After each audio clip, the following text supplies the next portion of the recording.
What? What? I'm pressed. It's the TVC Press Tour. Heavy Press.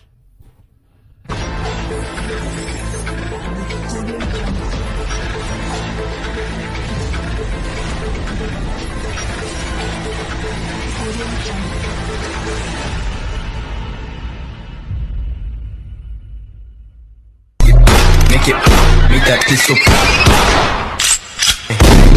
Shawty got a bad boy fetish. Shawty come over and get it.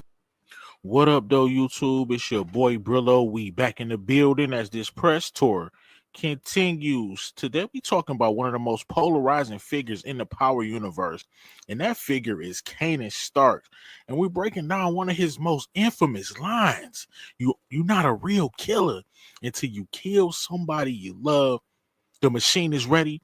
So let's break this down. Now, we know Kanan, love him or hate him, he's one of the most entertaining characters in the Power universe. And I'm going to say this, he's one of my favorite characters in television history.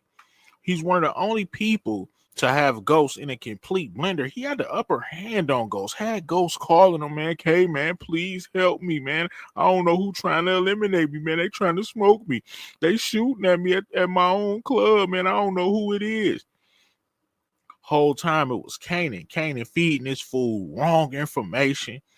And we see him raising Kanan. He been getting into trouble. He been making a mess in the streets, rolling up on the block, eliminating Buck 20 for no reason other than he thought Buck 20 was, putting his mom in danger. But we know the real reason he did it was because of jealousy.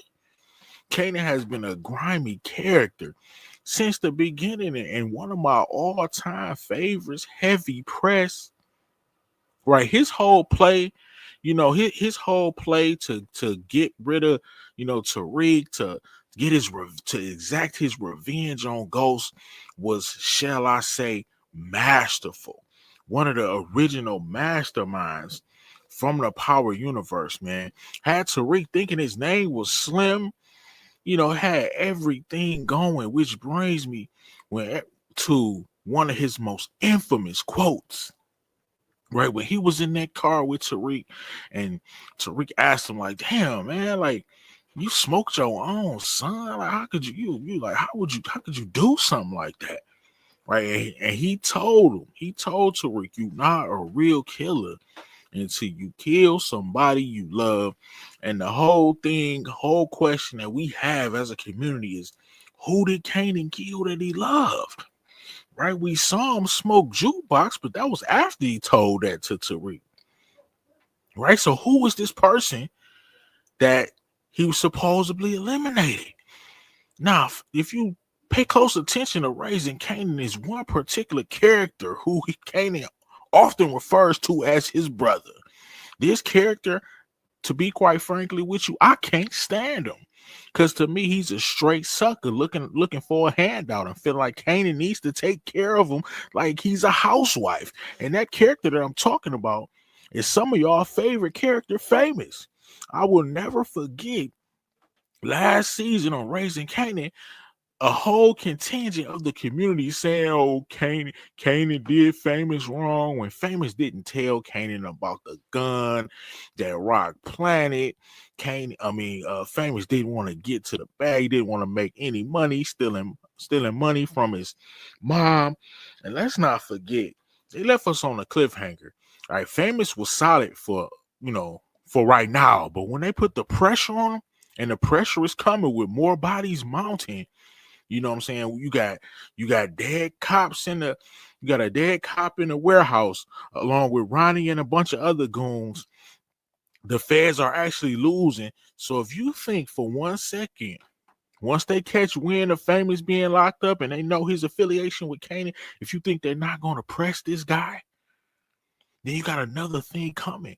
And I'm here to tell you, I put the information into the machine, and it's coming back a 90%, one of the highest percentages that Kanan is actually going to smoke Famous because of this reason. And let's not forget, also, Famous, he He was going through Kanan bag and he saw that paternity test that said MH.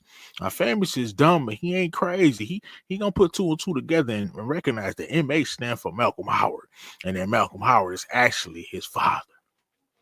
Now, I could see a scenario in which, Rock needs Kanan to take out Famous. And I feel like, who does this sound like? You're not killing till you kill somebody you love. I can see a scenario. Let me paint a perfect picture for you. Rock and Kanan in the car. Kanan's being a brat because he don't have nothing to do with his mama. We all know this. Rock and Kanan in the car. They having a hard conversation. He telling her what's going on. Famous is locked up, right? They scared he gonna talk about what he knows. This, that, and the third. And Rock is telling him, I need you to do this. And Kanan is like, man, that's my brother. I love Famous. And Rock tells Kanan, you know what I'm saying, you not a real killer until you kill somebody. That sounds like something Raquel Thomas would tell him, right? And then all of a sudden, whole time we find out that Famous was actually not ratting, right? Actually, Famous was being solid. And this is why he named his son Sean, because I know that's a problematic. As if Famous was really snitching, he wouldn't name his son Sean after Famous, so to speak. So there you have it. Paint a perfect picture, man. Rock's gonna tell him, you're not a real killer till you kill somebody you love. The same words that he told Tariq. And this is how it's going to play out in this next season of Raising Kanan. Famous, your days are numbered. You about to get smoked by your main mans, and I can't wait to see it. Let me know what y'all think about that, man. Kanan rolling and smoking Famous. It's got to happen. Book it. 90% chance into the machine. If this is your first time coming across the page, lock into the real. You know the deal. Like, subscribe. You already know the vibe. It's the TVC press tour. And I'm about to slide, man. Peace. What? I'm pressed. It's the TVC press tour. Heavy press.